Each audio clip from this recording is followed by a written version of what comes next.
नमस्कार विद्यार्थी मित्रांनो, तुम्हा सर्वांचे आजच्या इयत्ता 10वीच्या विषय मराठीच्या सत्रामध्ये खूप खूप स्वागत आहे. विद्यार्थी मित्रांनो, आज आपण आपल्या पाठ्यपुस्तकातील कविता क्रमांक 12 जिचे नाव भरतवाक्य आहे अभ्यासणार आहोत. या कवितेचे कवी आहेत मोरोपंत. त्यांचे पूर्ण नाव आहे मोरोपंत रामचंद्र पडवळकर आणि त्यांचा जन्म 1729 साली झाला व त्यांचे देहावसान 1794 साली झाले. मग आता सर्वात आधी आपण कवी परिचय करून घेऊया. कवी आहेत मोरोपंत आणि आताच आपण त्यांच्या विषयी थोडक्यात माहिती घेतली. तर विद्यार्थी मित्रांनो, मोरोपंत हे पंडित कवी होते.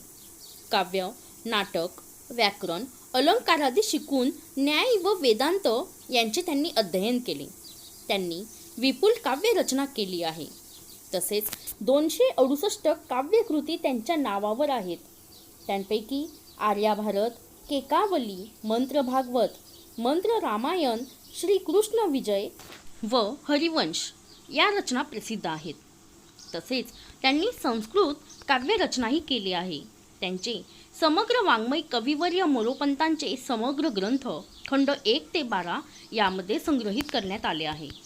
विद्यार्थी मित्रांनो, प्रस्तुत कविता भरतवाक्य ही एक केका आहे आणि या केकामध्ये मोरोपंतांनी या रचनेत सज्जन माणसांच्या सहवासाचे व सद्विचारांच्या श्रवणाचे महत्त्व यांकडे आपले लक्ष वेधले आहे.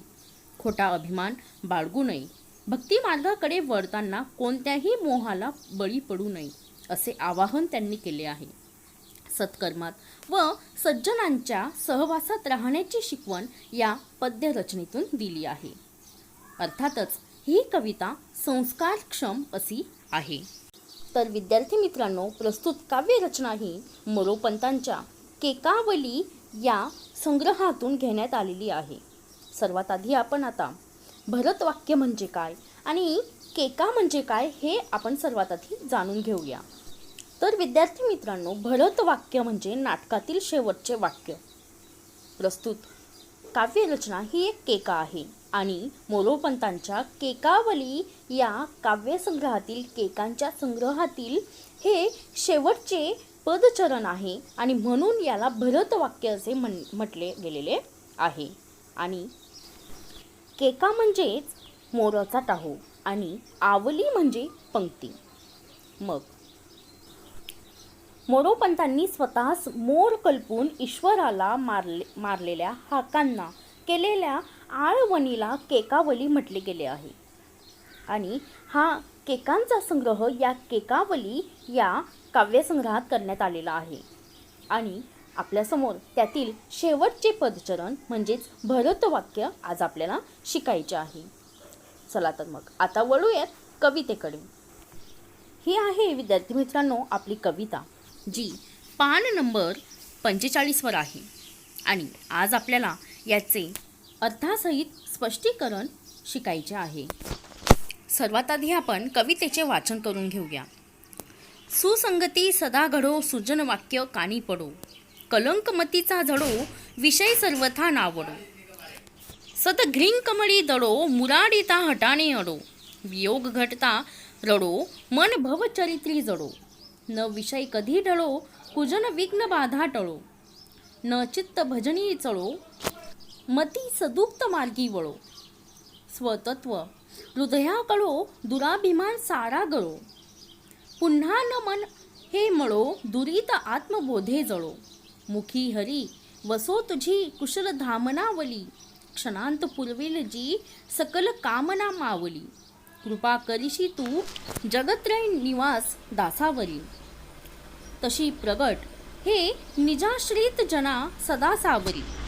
चला तर मग आता आपण कवितेच्या प्रत्येक कडव्याचे अर्थासहित स्पष्टीकरण पाहू. हे चरण आहे: सुसंगती सदा घडो, सुजन वाक्य कानी पडो, कलंकमतीचा जडो, विषय सर्वथा नावडो, सदघ्रिंग कमळी दडो, मुरडिता हटाने अडो, वियोग घडता रडो, मन भव चरित्री जडो.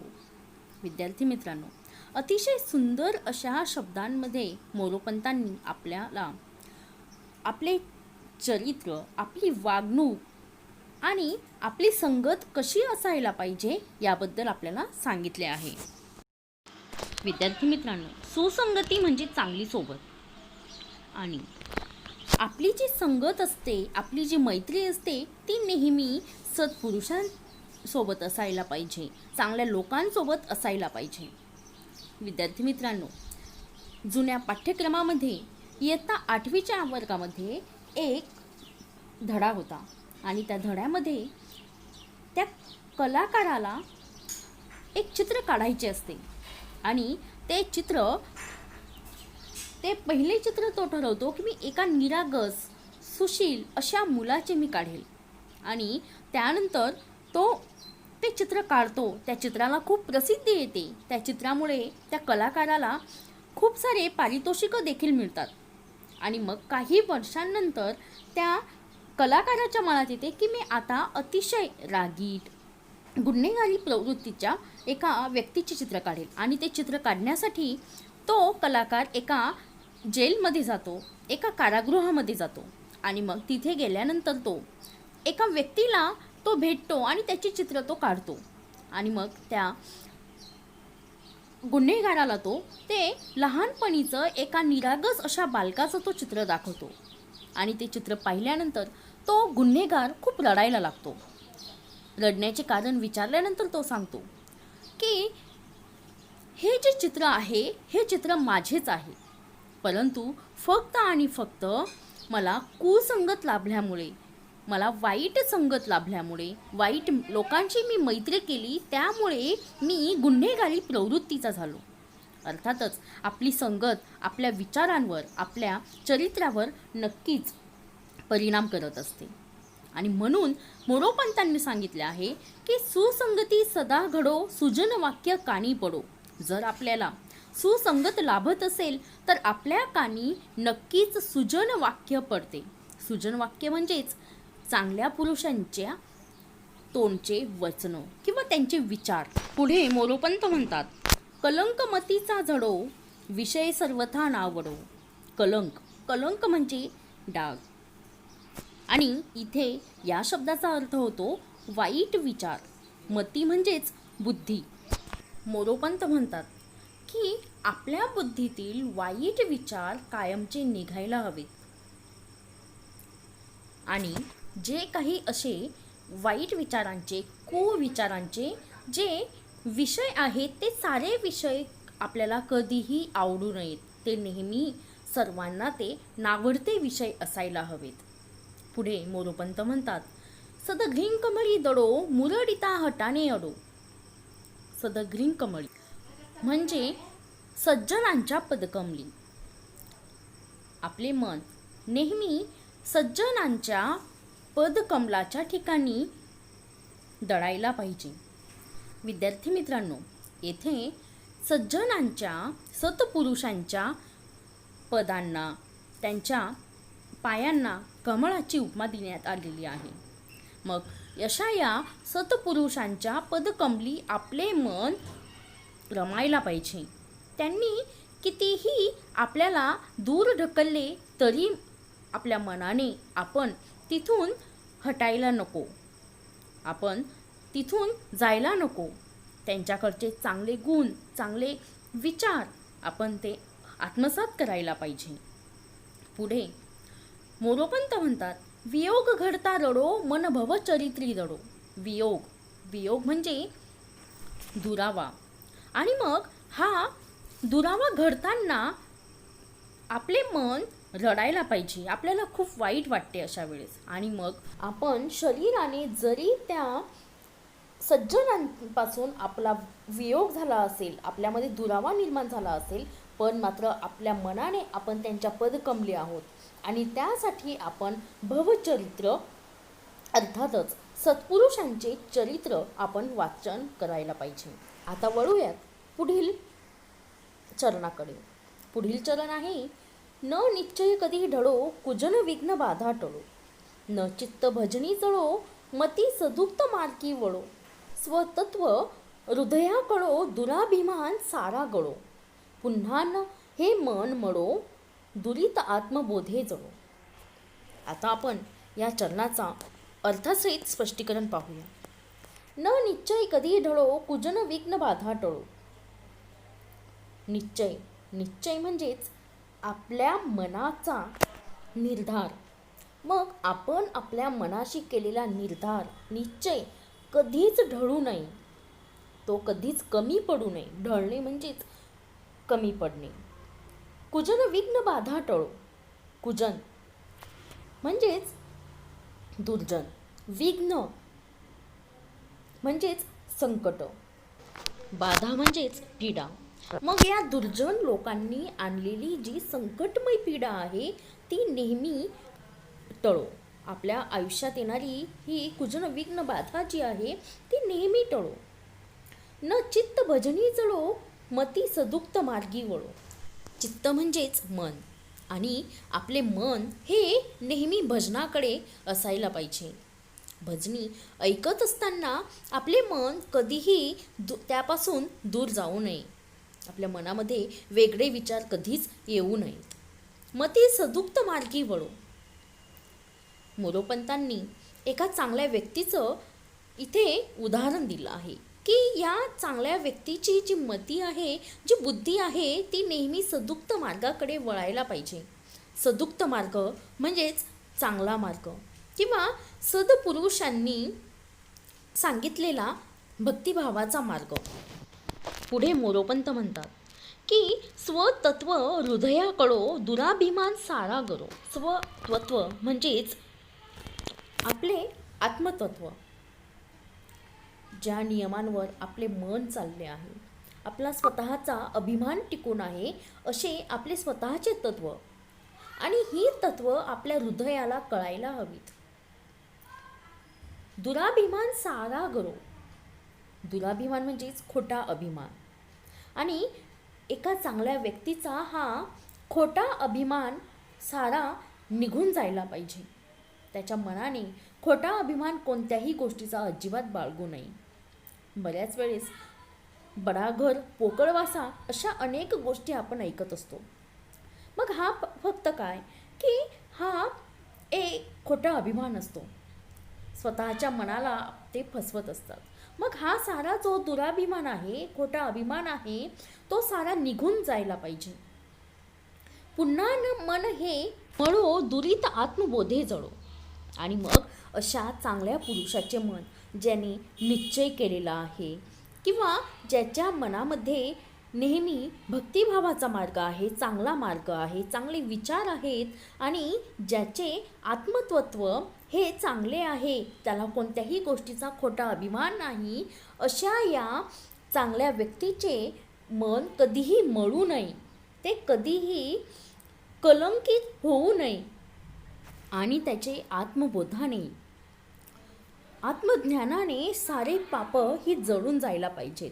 सारे पाप ही भस्मसात व्हायला पाहिजे. आणि हे फक्त होऊ शकतं ते आत्मबोधामुळे, आत्मज्ञानामुळे, आणि आपल्या स्वतःच्या आत्मतत्वामुळे, स्वतत्वामुळे. पुढे मोरोपंत म्हणतात, मुखी हरी वसो तुझी कुशल धामनावली, क्षणांत पुरविल जी सकल कामना मावली.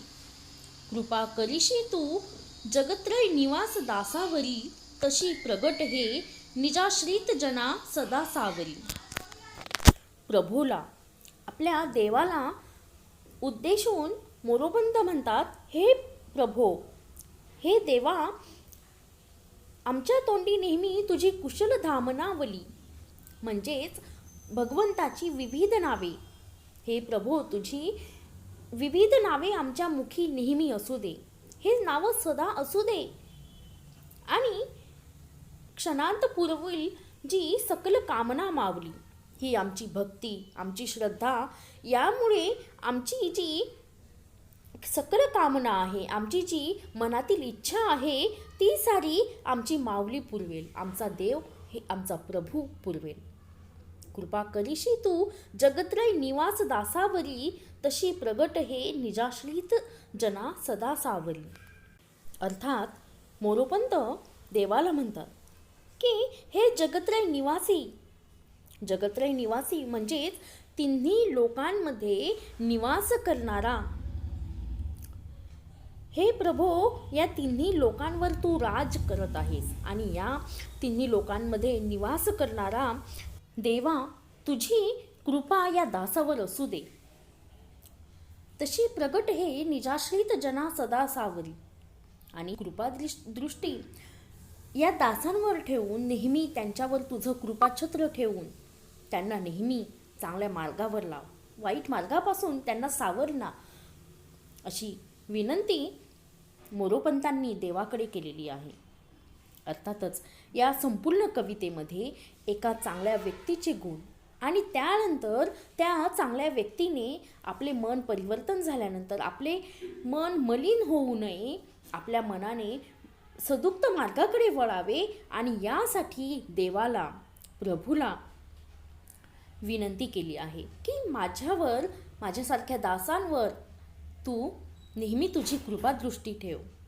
अशा प्रकारे विद्यार्थी मित्रांनो, आज आपण मोरोपंतांची भरतवाक्य ही कविता अभ्यासली आणि ही कविता केकावली या काव्यसंग्रहातून घेण्यात आलेली आहे, जो एक केकांचा संग्रह आहे. आता वळूयात स्वाध्यायाकडे. ही आहे आपली स्वाध्याय कृती, ज्यामध्ये आपल्याला प्रश्न क्रमांक पहिल्यामध्ये आकृती पूर्ण करायची आहे. प्रश्न आहे, चारित्र्य संपन्न बनण्यासाठी आवश्यक असणाऱ्या गोष्टी आणि टाळल्या पाहिजे अशा गोष्टी. मग आवश्यक असणाऱ्या गोष्टी कोणत्या?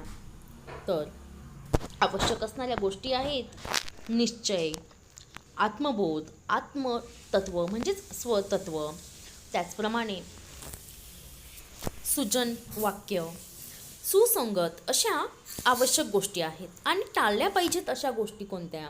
तर टाळल्या पाहिजेत अशा गोष्टी आहेत दुराभिमान, कुजन विघ्न बाधा, अशा अनेक गोष्टी आपण टाळल्या पाहिजेत. प्रश्न क्रमांक 2 आहे, मन वाईट गोष्टींकडे वळू नये म्हणून करावयाच्या गोष्टी.